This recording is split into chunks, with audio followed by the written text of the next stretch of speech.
Well, tonight I'm going to take you on a journey to the highest point in the lower United States. First of all, I got to say thank you to Trudy for sitting down with me for 3 hours and putting this video together. Was it 6 hours, Trudy? Anyway, she put it on the format there. She put it on the PowerPoint format. And it was pictures that Shelley, my partner in this hike, sent to me. And we got it on a DVD, then we got it onto a jump drive. And I would have had no clue how to do it without Trudy. So I want to say thank you, Trudy, very much. We did this hike in September. It would be 4 years ago this coming September. And actually we had no idea that we could even make it. Shelley used to be a member of this club. Many of you remember who Shelley is, Shelley Hagberg. And she had a kind of a nasty divorce with her husband, and she moved down to Sebastopol. And once a year I get down there and we go for a week hike together somewhere, and usually we drag my brother along too. But we had done Yosemite 4 years ago, and we got done with that, and we decided, what are we going to do next? Well, Shelley said, well, why don't we do Mount Whitney? And, she was just joking, and so we put in for the permit. It's a lottery. And in fact, that's the hardest part of this whole hike, was getting the permit to do this hike. And so I applied kind of on a whim. I applied for the permit with the Forest Service. And 4 months later, lo and behold, we got drawn. So we decided, well, now what are we going to do? We didn't really think we were going to have to climb this mountain. So we decided, well, we better start getting in shape. And we emailed back and forth, and we got the permit finally. And there's 4 pages of paperwork on it. And you actually have to pay $30 to get the wilderness permit. And then once you enter the Whitney zone, they call it, you have to have another permit for that. And you pick up the permit in Lone Pine, California, where the access to the trailhead is. And this is actually a tale of 3 different hikes. We spent 4 nights in Mammoth Lakes to acclimate to the elevation, because Mount Whitney is 14,000 something, and the trailhead begins at 8,400 feet. And Mammoth Lakes, actually, to me, was the better part of the vacation because of the scenery there, and that's at 8,000 feet, 8,400 feet, something like that. So I would suggest, if you're heading down in that direction, go to Mammoth Lakes and take in that scenery there, and there's plenty of hiking there to do too.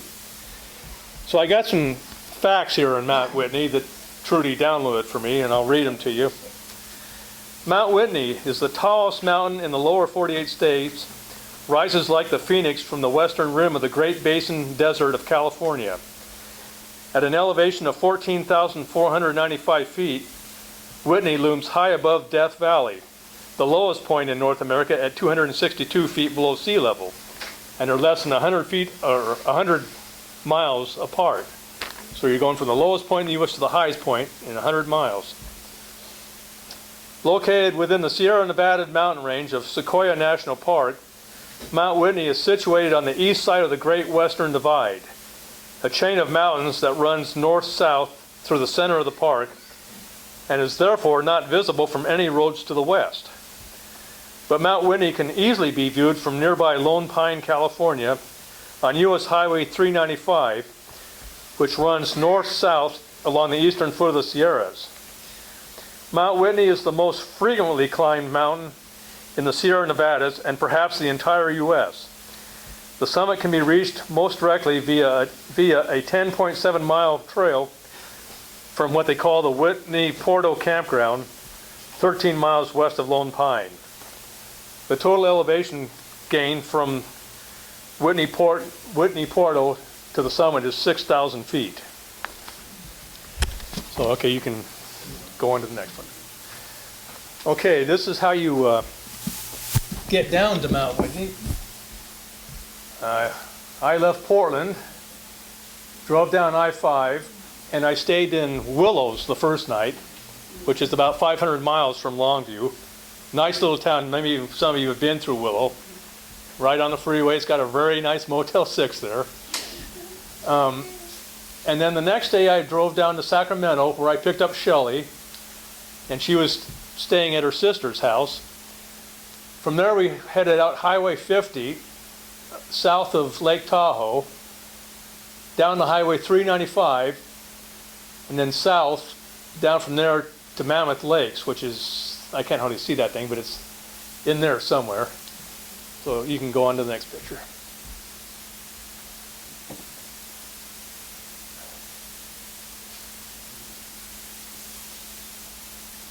Uh-oh.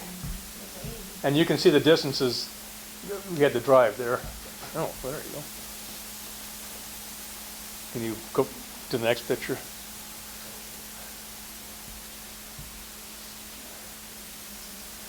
Okay, this is one part of the permit, and there's, like I say, 4 sheets to it. And it's hard to read that, but you definitely have to get that taken care of before you embark on this adventure. Okay. Okay, on the way down, that's Mono Lake in the background. Some of you might have been past this viewpoint. This is on Highway 395, probably 200 miles south of Lake Tahoe in Reno, that area. And you can see this guardrail here. It's plastered with stickers from all sorts of different states and countries. And like I say, that's Mono Lake in the background. It's part of the old inland sea, and it's slowly evaporating, but that's what's left. That's in the Great Basin, I believe, there. And you can see it was a nice weather for September. I was kind of worried about the weather, but it's we had really great weather, t-shirt weather. Okay. And there's Shelley. I don't know, some of you probably don't know who she is, but she was in the club probably 10, 12 years ago.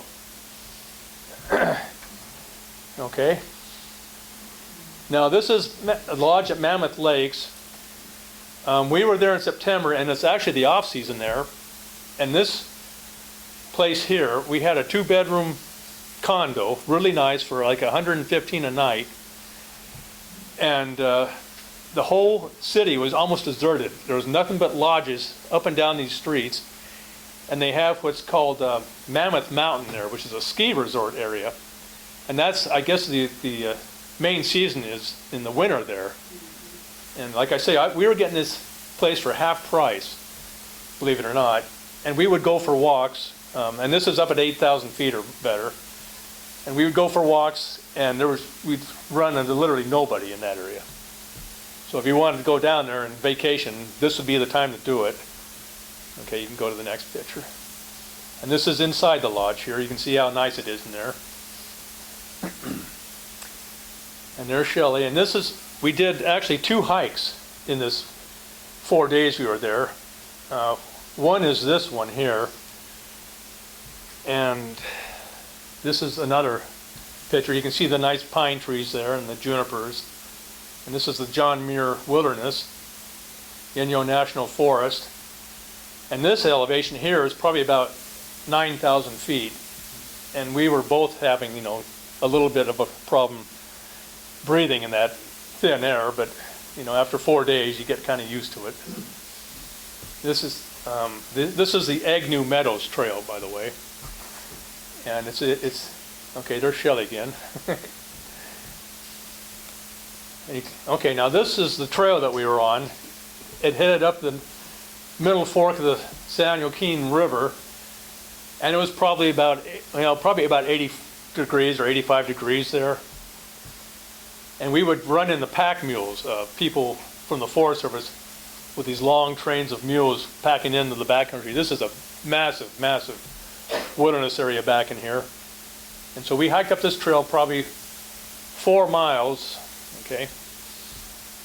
And then we started climbing out of the valley. We hit a trail junction and started climbing out of the valley, and you can see how open everything is there and how rocky it is. And we were probably up about 9,000 feet at this point. So, okay, this is looking east across the river we hiked up. And it seems pretty warm out there to me. I don't know if there's any trails out in that part of the area. just a very large open area. Okay. Now this is probably 5 miles from the trailhead, and I'm not sure what kind of rocks those are. That's basalt, and that's a quartz vein, a white quartz vein. Okay, and there's Shelley again. And you can, okay, now this is called Teat Mountain, T-E-A-T Mountain, and you can probably see why. And that's to the east of us in the wilderness area. And it's still warm up there, and we're still plugging along. Okay. Now this is looking south, and that might be that Mammoth Mountain ski area when it's Mammoth Mountain when it's normally covered in snow. It'd be quite a bit different, but it wasn't anything on it now. Can I ask a question? Yes, go ahead. Anybody can ask questions. Is Mammoth and where you're hiking is on the east slope or the west slope of the crest? It's on the east slope of the Sierras, It is. and like I say, there's thousands of miles of trails up there. We just barely touch the surface. You got one wilderness next to another, and it goes all the way to the west side to the cedars and big cedar trees, and it's just, I don't know how you'd ever do it without horses. Okay, this is crossing some unknown creek, and still nice and warm, and we're having a great time. And this is the first hike, and then you can see the water there. And I don't know what kind of rock that is. Do you know? Basalt still? Okay, it's just pure water. You could probably almost drink out of that without purifying it. But they suggest that you do purify any water up there. Okay, we're looking west here towards the crest of the Sierras. And we're actually hiking west up to a small lake that we eventually get to. There's more water. It's just a beautiful place.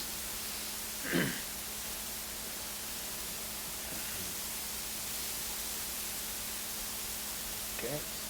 Now this is a pinyon pine, some of the oldest life forms on Earth, I am told. And we just wanted to make sure you saw a pinyon pine. I can't hardly read that, what that says. Oh, no wood fires beyond this point. So we're getting close to the camping areas in this small lake that we're heading towards. Okay, now this is what they call Shadow Lake.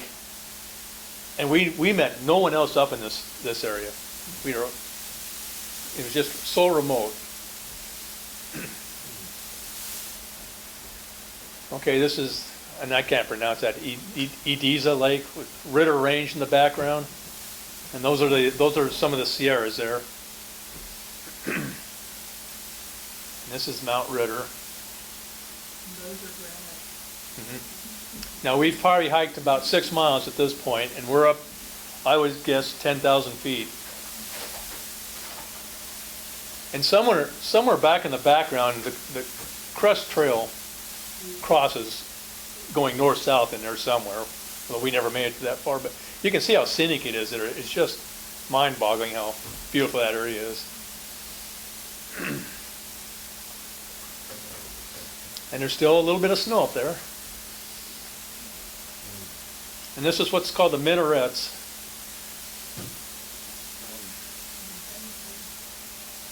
Okay, now this is the second trail we did.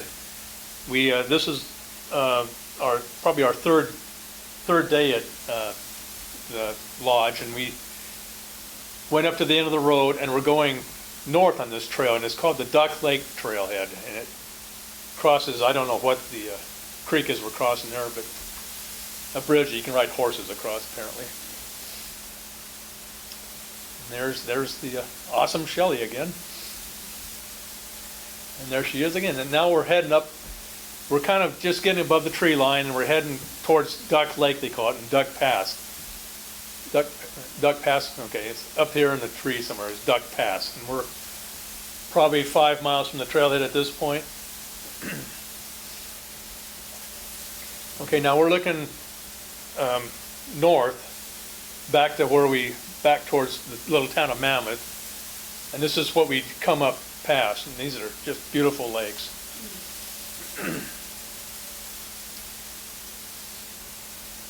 And I'm sorry about the glare there. I took my hat off. And yes, I did wash that shirt. Oh, I was just gonna ask, do you wear that red shirt every day? Well, it was new. Shelley changed clothes. Okay, now this is Duck Pass, looking down at Duck Lake. And we're just basically almost in the timber line there. And there's Duck Lake, and once again, we met nobody in there. You can see the first trail across the Yeah, can you go back one? Yeah, the crust trail runs across the side hill there, and we never went that far to get to it. But if you were, interested, that's where you would be going. And that's another way to get to Mount Whitney too, is the crust trail. Only it takes a week to do it that way.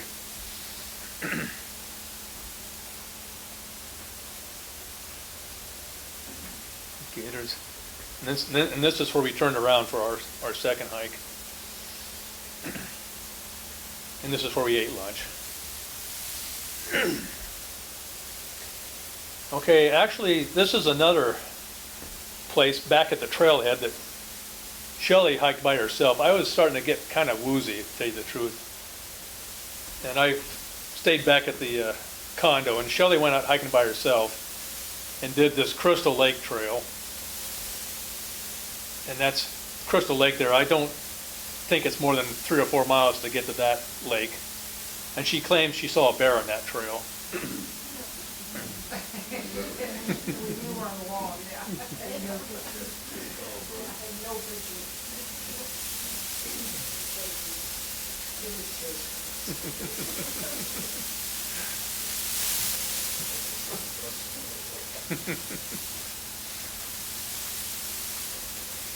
And there she is. I don't know who. I guess she must have did a selfie. Okay, that's. The bear took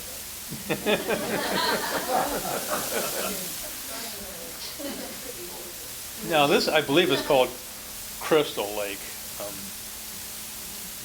And you can actually drive to this lake. There's a campground there, I believe. And there's a... Well, the truth of the matter was, I was following Shelley the whole time, and I was inhaling this fine grain that was always in the air. Everything's this volcanic ash up there, or whatever, and I was, for 2 days of hiking, I was inhaling that stuff, and I could barely get my breath after that. And I just had to go back and just relax. So I'll blame it on Shelley. Okay, this is Lake George, named after our very own George, I'm sure. But there's, like I said, there's a couple of campgrounds, and the road will take you to that peninsula between the lakes. And this is a hike I did actually go on with her for a short ways, our last day there, or the day before we left.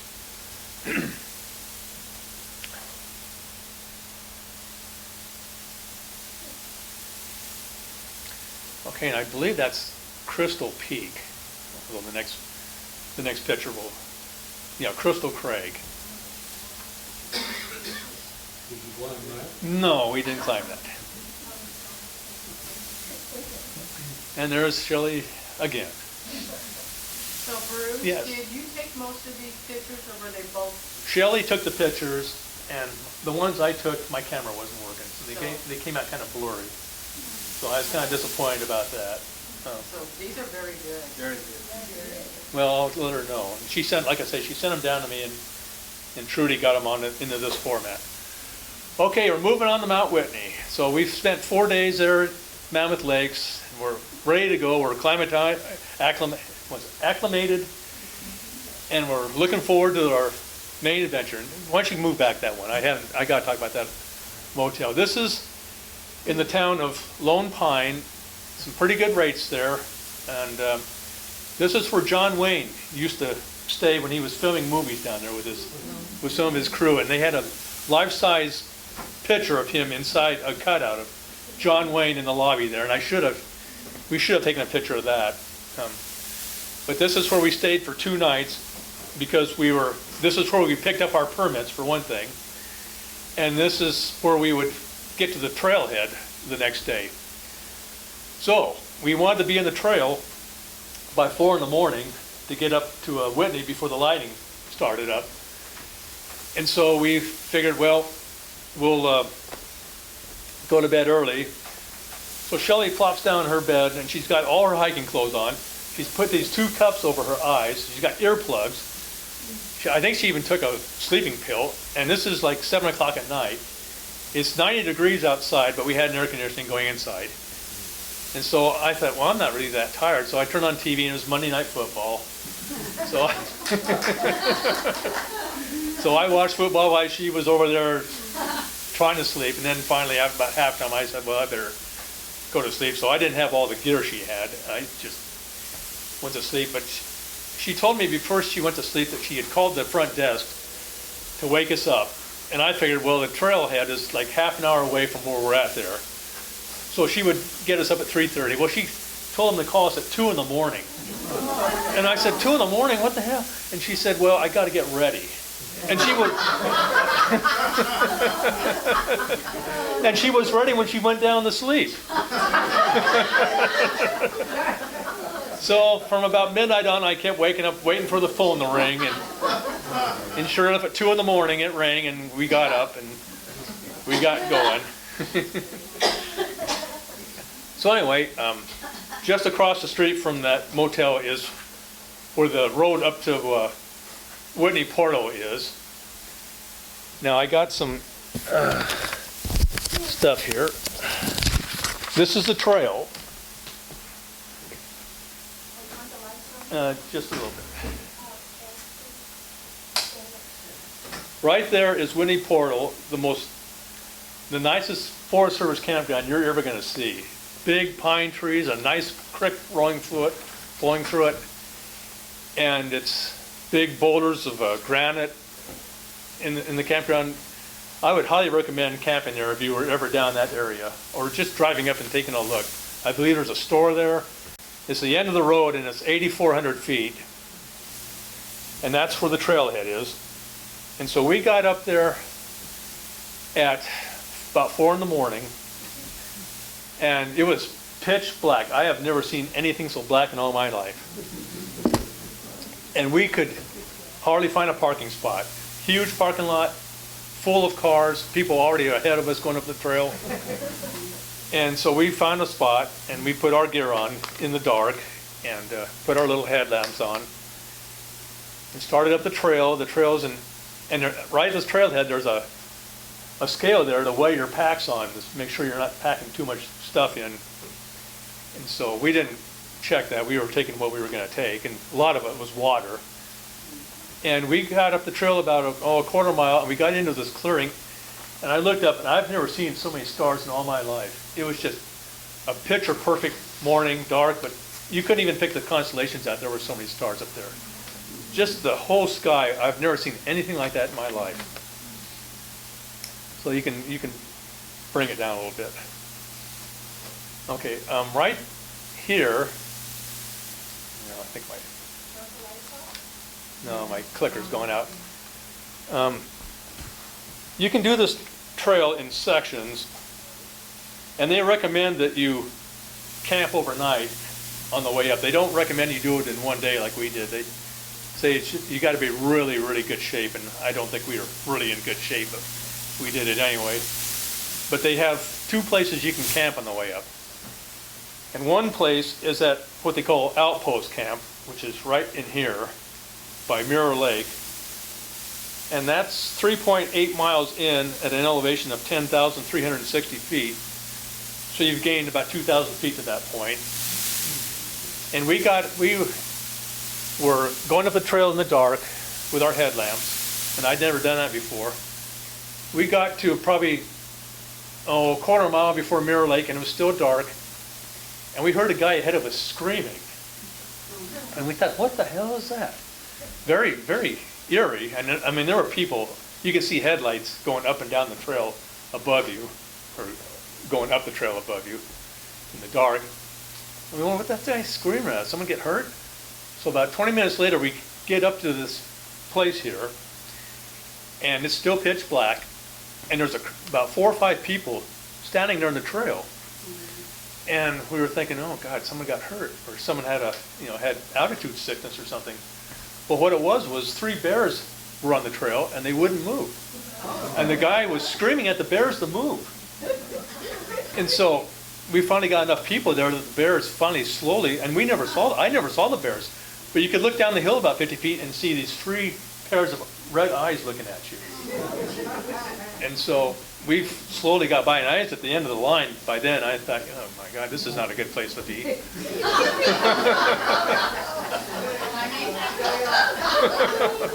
going back home. Yeah. Headlights coming out. Well, it's eerie to see those eyes looking at you, and they weren't afraid of us at all. So anyway, we got past the bears, and we were going up the trail, and we got past the campground, and there were tents, and people were still sleeping, but it was starting to get towards a little bit of daylight. You could see the light starting to come up in the east. And we got up to about this spot here, and I started feeling yucky again. We'd hiked probably about 4 miles by then and gained probably 3,000 feet. You're up there probably close to 11,000 feet then. And I just felt like I had to eat or something, and so we sat down and I caught my breath, and I told Shelley, I'm not too sure I'm going to make this, because we had a long ways to go. And Shelley says, Bruce, you've been planning this thing your whole life. You are getting up off your butt, and you're going to go up that trail. I got to kick your ass up that trail. And so Shelley was actually my coach at that point. So I drank some Gatorade, and I had a sandwich, and once you catch your breath, it's okay. But God, we've been pushing it hard for the last 3 hours probably. So anyway, you can move up a little bit. Now up here is the second place you can camp, and that's called Trail Camp, and it's at 6.3 miles, elevation 12,000 feet. And that is just, and I have pictures of this we'll get to, but that is where most of the campers were. And this is where they can camp before they make the last ascent to Mount Whitney. Mount Whitney is probably about 4 miles away at this point. And this in here is what they call the 100 switchbacks. And it switchbacks in the granite, back and forth, and you're way above the tree line by that point, until you get to what they call the trail pass. And that's at 13,777 feet. And so, okay, you can move forward. Well, that's when I started to feel woozy. Yeah. Okay, that's the Mount Whitney Trail, and I'm not sure where we took that. And The lights off again? yes,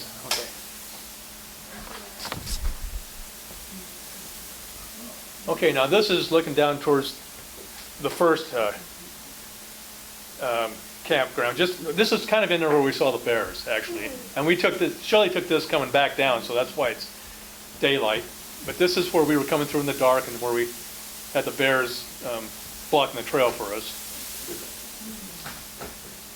Okay. Okay, this is getting close to that first lake where the first campsites were. And that's Mirror Lake, and that's Outpost Camp. And right in here is where I was feeling kind of woozy and had to sit down. And of course, Shelley's 18 years younger than I am, so that's my excuse.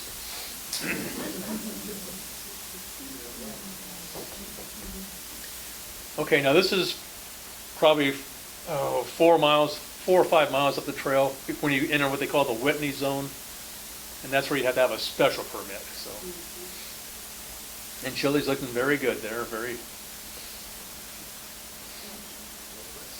well rested. Yes, enjoying herself. Okay, now this is the second campground I was telling you about at 12,000 feet, trail camp, and you can see the terrain there. It's pretty rocky. We're quite a bit above the tree line now. And this trail honestly, I don't know how they did it. This thing is, to me, the eighth wonder of the world. They carved this thing out of granite in a lot of places. You can see a campsite there, and there's some more campsites. You can see the weather's still pretty good for September. There's some more campsites. I don't know how they camped on rock like that. And that's the trail there. There's some more campsites. I mean, there's quite a few people up there. Okay, this is the water that flowed through that area. And there was a lake there too. But it was over the hill, so we didn't get a picture of it. Okay, and there's our furry little friend. Yeah, well, apparently we saw a marmot. That's what I think it is. So besides the 3 bears and the marmot, okay, there's a little water there, and that's actually the last water. And up there is Mt Whitney. And you can see the clouds starting to form up there. Well, I guess that was the last water. Okay, this is going up the 100 switchbacks, they call it. And it's just, like I say, carved right out of granite. And it just goes back and forth, and everybody is walking super slow in this thing. It's just literally almost impossible to breathe when you're getting exercise. And this is the middle of the 100 switchbacks. And you probably gain 2,000 feet on that climb there. Okay, here I am collapsed on top of the trail crest. Barely staying alive. Holding the sign up. And there's Shelley, all perky and ready to go. Okay, now at this point, we're actually thinking maybe we can pull this off. 2 miles to go, and we can just almost do this. Okay, that's looking east, down towards Lone Pine, and I guess that's the Great Basin down there in the valley. It's like the Owens Valley. Is it Owens Valley? Well, I'm not sure you could see Death Valley from there. I think these mountains are in the way, but I'm not sure about that. Okay, now when you get up there, you have what they call the windows, and they're little slots in the side hill, and you can see them quite easily from down in Lone Pine. They're little, like I say, slots, and the trail goes right through them, so you get nice views. And there's a couple little lakes down there. We're looking east from here. And there's another window still looking east. And the weather's still looking good. And okay, this lady here, there's a story that goes along with her. And she's a Japanese lady who, and I'll call her Mei Lin for a lack of a better name. I can't remember her name, but we actually met her in the parking lot that morning. And she had come from Japan with the goal of climbing Mt Whitney. And she started from LA, I guess, and she drove up to the trailhead, and she was supposed to meet a group of people there. Well, she gets there, and that group never showed up. She'd never prepared for this climb. She didn't. She just like I say, come from LA and Japan. And so she didn't know what to do, and so we kind of adopted her, and we would run into her on and off on the trail. She was with us when we ran into the bears, and then we would get separated from her. Of course, in the dark, you don't really know where she's at, but we kept running into her, so we ran into her again up here on top. Okay, here we are at another window. There's like 4 or 5 windows we can walk by, and at this point the trail's going pretty flat. Once you get to the pass, the top of the 100 switchbacks, you go uphill, but not anything like it had been. The only thing you're dealing with here is elevation. You're at 13,000 feet at this point.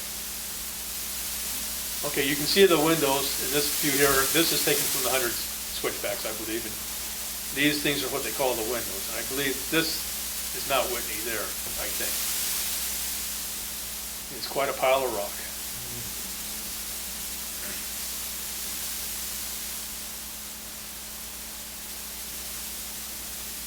Okay, I think that's Mount Whitney there. Still, the weather's still good. Now we're getting closer and closer, and we're getting some good shots of it. Okay, now the time we were there, I don't know if you remember, Yosemite was having a big forest fire. Well, that made the smoke really kind of hazy throughout the entire area we were in, which we were really kind of lucky to get some good pictures on this. You can see in Yosemite National Park, you can see the brown smoke in here, and it's all kind of coming our way. Okay, now this is on the summit, and to this day, I still don't believe that's me standing there. Bruce, what time of day was it when you got to the summit? We got there about noon, I believe, about 11:30 or 12. We started at, like I say, 4:30. So it took us about 8 hours. And there's Shelley, and there's our friend Maylin there. And we're looking down into the valley there towards the east. Were there many other people at the top, or? Yes, there were. We'll get that in a picture or two here. Okay, this shelter here. Apparently, people have been killed in that shelter thinking they were safe from lightning, and lightning hit it, and there's a story there that 3 or 4 people died in that one lightning storm. Okay, this is looking, I guess, east again.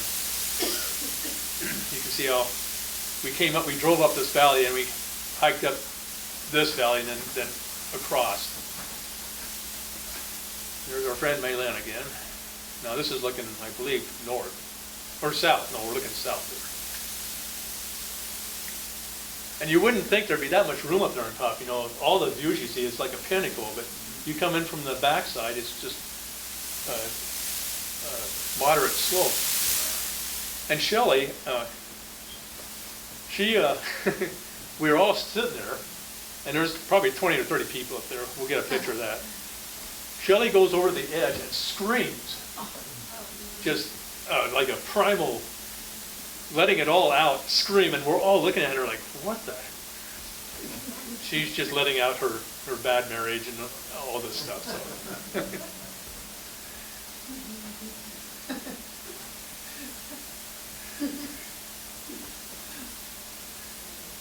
Okay, that's Iceberg Lake. And now there's an approach there, a winter approach to the top, which is cross-country, and it comes up through that valley there, although obviously we didn't do it that way, but there is another climbing route to get there in the winter. What a couple. Okay, here's some of the people. This lady here, I think, was calling for a helicopter. She wanted out. She wanted down the easy way. And everybody's up there hugging and kumbaya-ing and all that stuff. But you can see in the distance there some clouds starting to build up. And we're getting kind of close to the end here. This is that shelter again, and I don't know who built that, whether it's a Sierra Club or who, but it's nice inside. It's out of the sun and all that. But it was it's probably in the 50s up there, although everybody has windbreakers on. There wasn't even a breeze up there. We're talking 14,000 something. These probably are the windows, or some of the windows. Okay, that's looking south again. I don't know what type of formation that is. Trudy probably would know.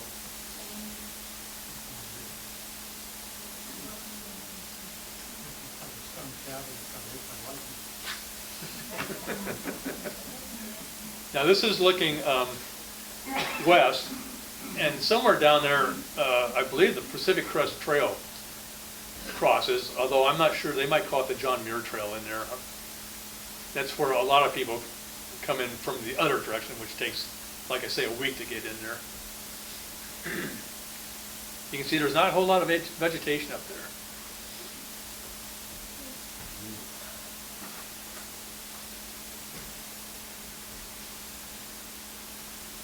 Okay, there's a sign there. This trail was completed in 1930.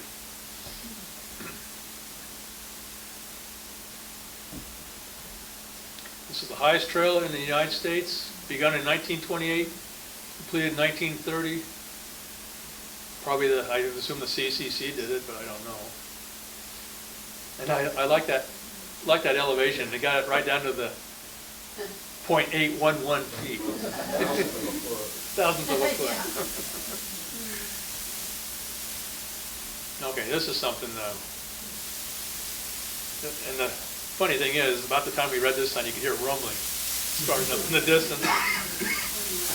And we had to walk, that's where we had to walk to get out where the lightning cloud from, so made it kind of nervous. And this hissing sound in the air, I don't know if I've ever heard that before. The shelter will not offer support. And this is a summit benchmark.